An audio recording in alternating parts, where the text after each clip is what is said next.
কবিতাৰ শিৰোনাম মৃদুস্মিতা এক অনুভৱ তোমাৰ আঁচলৰ ছাঁ। কবি প্ৰাঞ্জল প্ৰতীক। মৃদুস্মিতা, আজিকালি মই যেতিয়াই তেতিয়াই সপোন দেখোঁ জানা, কেৱল তোমাক চাবলৈ নহয়, আমাক চাবলৈ। শৈশৱ কৈশোৰৰ সুগন্ধি প্ৰদন আকৌ এবাৰ চাওঁ জুবিয়াই। শুনা মৃদুস্মিতা, যিদিনা তুমি আগচোতালত বহিবা মোৰ,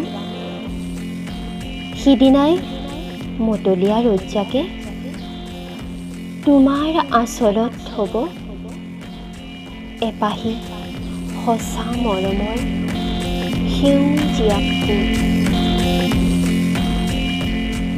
আৰু এই যে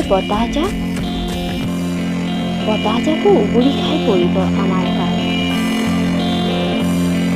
ঢালি দিব অনুৰাগ, কেৱল অনুৰাগ।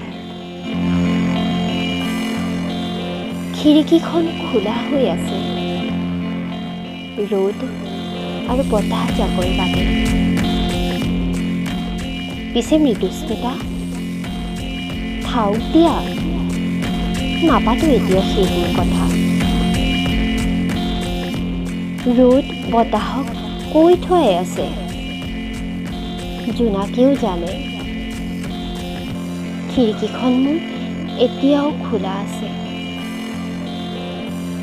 ৰ'দ, জোনাক আৰু তোমাৰ বাবে। মই অপেক্ষাৰত গধুৰ বৰ্তমানে।